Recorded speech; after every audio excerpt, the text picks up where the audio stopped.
ఒక్కసారి ఈ దృశ్యాన్ని ఊహించుకోండి. ఒక మహిళ ఆమెకు సొంతంగా ఒక అందమైన ఇల్లుంది, వాకిట్లో ఒక కారుంది, ఆర్థికంగా ఎలాంటి లోటూ లేదు. అవును, పైకి చూస్తే అంత పర్ఫెక్ట్గా ఉన్నట్లు అనిపిస్తుంది. కరెక్ట్. కాగితం మీద చూస్తే ఆమెకు అన్నీ ఉన్నట్లే. కాని ఆమె లోపల ఏదో తెలియని శూన్యం. తాను ఒక పంజరంలో బందీ అయ్యాననే భావన, నా జీవితం ఇంతేనా, దీనికి మించి ఇంకేమీ లేదా అనే ఒక తీవ్రమైన మానసిక సంఘర్షణ. నిజమే. 1960ల నాటి అమెరికాలో ఈ మానసిక క్షోభను the problem that has no name అంటే పేరు లేని సమస్య అని పిలిచేవారు. ఈరోజు మన లోతైన విశ్లేషణ ఇక్కడ్నుంచే మొదలవుతుంది. ఈ సరికొత్త విశ్లేషణకు అందరికీ స్వాగతం. ఇక్కడ అత్యంత ఆసక్తికరమైన అంశమేమిటంటే, ఆ మానసిక క్షోభే సమాజంలో ఒక పెద్ద భ్రమను బద్దలు కొట్టింది. కేవలం ఓటు హక్కు, ఆస్తి హక్కు ఇచ్చినంత మాత్రాన మనుషులు నిజంగా స్వేచ్ఛను పొందినట్లు కాదు అనే చేదు వాస్తవాన్ని బయటపెట్టింది. చట్టాలు మారినా మనుషుల జీవితాలు ఎందుకు మారలేదో ప్రశ్నించడం మొదలుపెట్టింది. సరే, దీన్ని కాస్త విడమర్చి చూద్దాం. మన ముందు ఈరోజు స్త్రీవాదం మరియు లింగన్యాయం అంటే ఫెమినిజం అండ్ జెండర్ జస్టిస్కి సంబంధించిన సమగ్రమైన నోట్సు, చార్ట్లున్నాయి. స్త్రీవాదం అనగానే చాలామంది ఒక నిర్దిష్టమైన చట్టాన్ని ఊహించుకుంటారు కదా. అవును, పురుషులను ద్వేషించగమే స్త్రీవాదం అనే అపోహ కూడా చాలా బలంగా ఉంది. అదే. కానీ ఈ మూలాధారాలను లోతుగా పరిశీలిస్తే ఇదొక మెటా ఐడియాలజీ అంటే సమూహ భావజాలం అని స్పష్టమవుతోంది. ఇందులో ఒకదానికొకటి పూర్తిగా విరుద్ధంగా ఉండే అనేక సిద్ధాంతాలున్నాయి. ఈ క్లిష్టమైన సమాచారాన్ని సరళీకరించి బయటకు తీయడమే మన మిషన్. ఖచ్చితంగా. అసలు స్త్రీవాదం అనేది పురుషులకు వ్యతిరేకం కాదు. అది వివక్ష, అణిచివేత మరియు అసమానతలకు వ్యతిరేకం. అందరికీ సమాన హక్కులు కల్పించడమే దీని ఉద్దేశం. అయితే ముందుగా నాకొక చిన్న సందేహం. అసలీ సమానత్వపు ఆలోచన ఎప్పుడు పుట్టింది?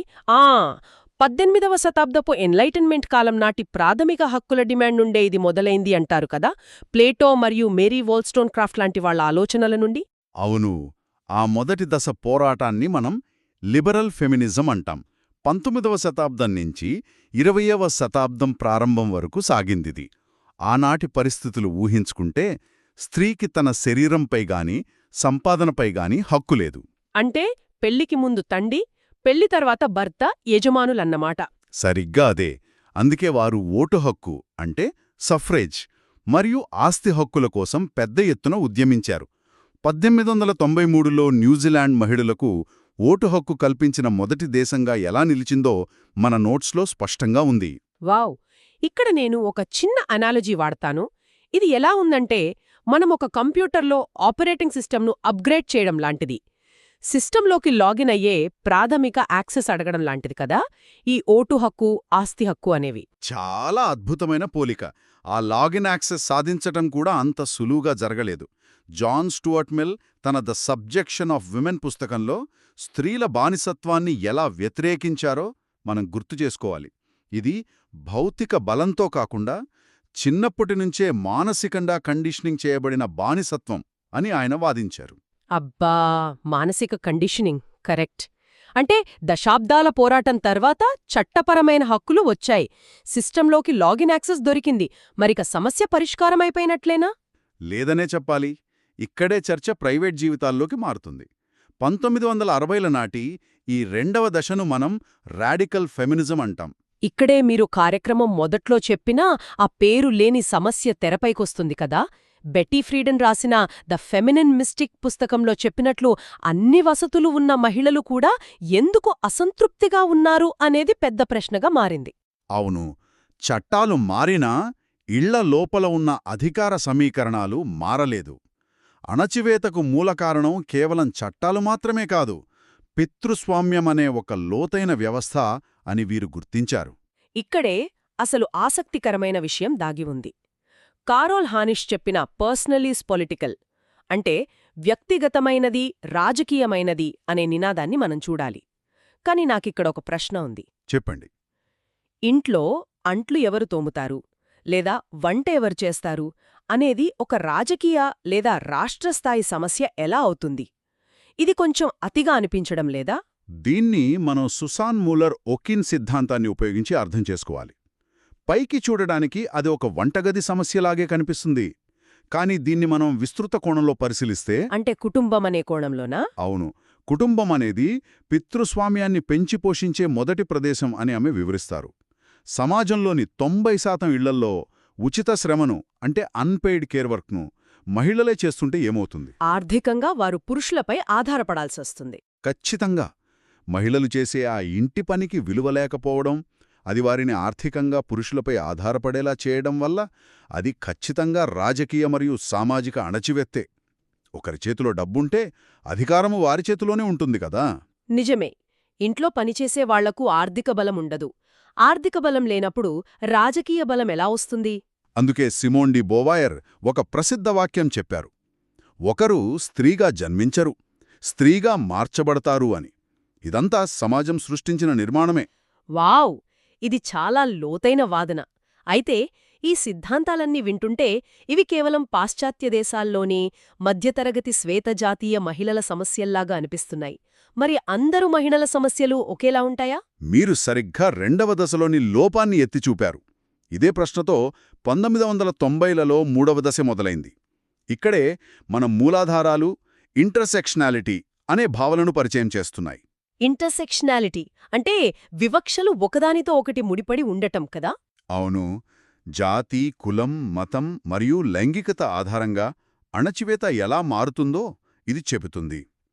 ఉదాహరణకు, పాశ్చాత్య దేశాల్లోని శ్వేతజాతీయ మహిళల సమస్యలు భారతదేశంలోని ఒక దళిత మహిళ ఎదుర్కొనే సమస్యలు ఒకేలా ఉండవు కదా. కులం మరియు లింగం రెండూ కలిసినప్పుడు సమస్య తీవ్రత వేరుగా ఉంటుంది. దీని గురించే black feminism, post colonial feminism వివరిస్తాయి. అంటే ఇది ఒక వెన్ రేఖాచిత్రం, అదే వెన్ డయాగ్రామ్ లాంటిదనమాట. ఒక వృత్తం లింగ వివక్ష అయితే మరొక వృత్తం కులం, ఇంకోటి పేదరికం. ఈ వృత్తాలన్నీ కలిసే చోట ఉండే మహిళల పరిస్థితి మరింత సంక్లిష్టంగా ఉంటుంది, అవునా? అద్భుతంగా చెప్పారు. ఆ కేంద్ర బిందువులో ఉండటమే ఇంటర్సెక్షనాలిటీ. ఇక 4వ దశకొస్తే 2010 నుండి డిజిటల్ యాక్టివిజం మొదలైంది. మీటూ ఉద్యమం లాంటివి కదా. ఆన్లైన్లో మహిళలు తమ గొంతును బలంగా వినిపించడం మొదలుపెట్టారు. అవును, డిజిటల్ సంఘీభావం ద్వారా భౌగోళిక సరిహద్దులు చెరిగిపోయాయి. సరే, పితృస్వామ్యం మాత్రమే కారణమనుకున్నాం. కాని వ్యవస్థాగత, ఆర్థిక, పర్యావరణ అంశాలు ఎలా ప్రభావితం చేస్తాయి? మన నోట్స్లో సోషలిస్ట్ మరియు ఎకోఫెమినిజం గురించి ఆసక్తికరమైన సమాచారం ఉంది. అవును, సోషలిస్ట్ లేదా మార్క్సిస్ట్ ఫెమినిజం ఏమంటుందంటే, పెట్టుబడిదారీ విధానం అంటే క్యాపిటలిజం మహిళల ఉచిత శ్రమను వాడుకుంటుంది అని. కార్ల్ మార్క్స్, ఫ్రెడరిక్ ఎంగెల్స్ ఆలోచనలు ఇదే చెబుతాయి. ఒక ఫ్యాక్టరీ యజమానికి లాభాలు రావాలంటే ఆ కార్మికుడికి ఇంట్లో వండిపెట్టేది, అతని బట్టలు ఉతికేది ఒక మహిళే కదా. దానికి జీతం ఎవరూ ఇవ్వరు. అబ్బా! అంటే కార్పొరేట్ లాభాలకు ఆ మహిళల ఉచిత సంరక్షణ శ్రమే పునాది అన్నమాట. అయితే ఇక్కడ ఒక చారిత్రక వైరుధ్యముంది. స్టాలిన్ కాలంలో సోవియట్ యూనియన్లో ఈ ప్రగతిశీల ఆలోచనలు ఎలా వెనక్కి వెళ్లాయో మన చాట్లో ఉంది కదా. నిజమే. దేశ జనాభాను, మిలిటరీని పెంచడానికి స్టాలిన్ మళ్లీ పాత పితృస్వామ్య భావజాలాన్ని వెనక్కి తెచ్చాడు. 10 మంది పిల్లలను కన్నవారికి మదర్ హీరోయిన్స్ అవార్డులిచ్చాడు. అంటే మహిళల శరీరాలను ముడిసరుకులా వాడుకోవడమే కదా అది. సరే, ఇక ఎకోఫెమినిజం విషయానికొస్తే మహిళల అణిచివేతకు, ప్రకృతి విధ్వంసానికి ఉన్న సంబంధాన్ని ఇది వివరిస్తుంది అంటారు. కానీ నాకు డౌట్. అడగండి. స్త్రీలు సహజంగానే ప్రకృతికి దగ్గరగా ఉంటారనడం, వాళ్లే పోషకులు అనడం మరో రకమైన మూసధోరణి, అంటే స్టీరియోటైప్ కాదా? మళ్లీ వాళ్లని ఎమోషనల్ బాక్స్లో పెట్టినట్లు లేదా? ఇది ఒక ముఖ్యమైన ప్రశ్నను లేవనెత్తుతోంది. రాడికల్ ఫెమినిస్టులు కూడా ఎకోఫెమినిజంపై సరిగ్గా ఇదే విమర్శ చేశారు. కాని దీన్ని కేవలం ఎమోషన్స్కు ముడిపెట్టకూడదు. మరి ఎలా చూడాలి? వందనా శివ వంటివారి వాదనలు వింటే అర్థమవుతుంది. ఉదాహరణకు చిప్కో ఉద్యమం తీసుకోండి. అడవులు నాశనమైతే ఇంధనం, నీరు తెచ్చుకునే భారం ఎక్కువగా పేవ మహిళలపైనే పడుతుంది. పర్యావరణం నాశనమైతే వారు నీళ్లకోసం నడవాల్సిన దూరం పెరుగుతుంది.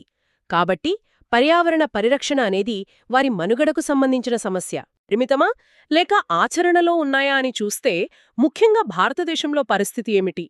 మన దగ్గరున్న యూపీఎస్సీ చార్ట్ విశ్లేషణ ఇమేజ్ని బేస్ చేసుకుని చూస్తే ఇందులో 3 మూలస్తంభాలున్నాయి కదా. అవును, అందులో మొదటిది రాజకీయ కోణం. చట్టసభలలో, పార్లమెంట్లో మహిళలకు ప్రాతినిధ్యం ఎందుకు అవసరమనేది. నిర్ణయాలు తీసుకునే చోట వారు లేకపోతే వారి సమస్యలు ఎలా పరిష్కారమవుతాయి? అందుకే రిజర్వేషన్లు. రైట్. ఇక రెండవది సామాజిక సాంస్కృతిక కోణం. ఇందులో కులం, వర్గం లాంటివి కూడా వస్తాయి కదా.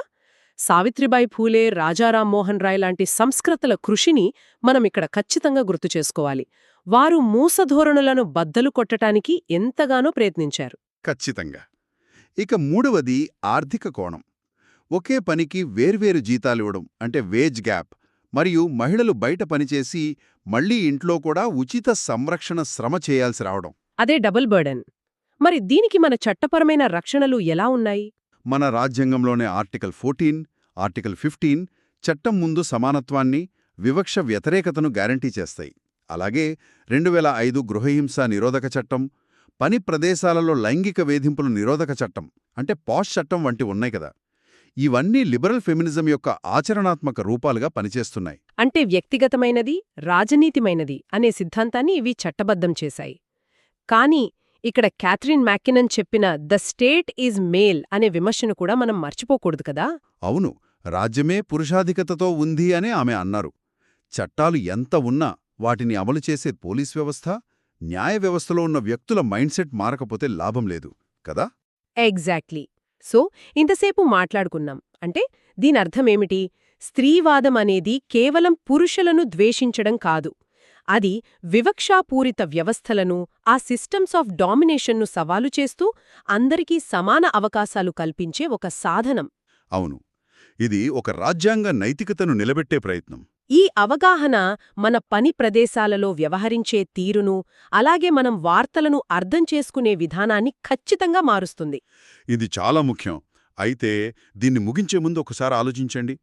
సిమోన్ డి బోవయ్యర్ చెప్పినట్లు లింగమనేది కేవలం సమాజం సృష్టించిన నిర్మాణమే అయితే, రేపు ఉదయం కల్లా సమాజంలో ఉన్న లింగ సంబంధిత నియమాలన్నీ, ఆ జెండర్ రోల్స్ అన్నీ అదృశ్యమైపోతే మన సమాజం ఎలా ఉంటుంది? మనం నిజంగా సమానత్వాన్ని సాధిస్తామా? లేక అధికారం చెలాయించడానికి మనుషులు కొత్త రకమైన సోపానక్రమాలను సృష్టించుకుంటారా?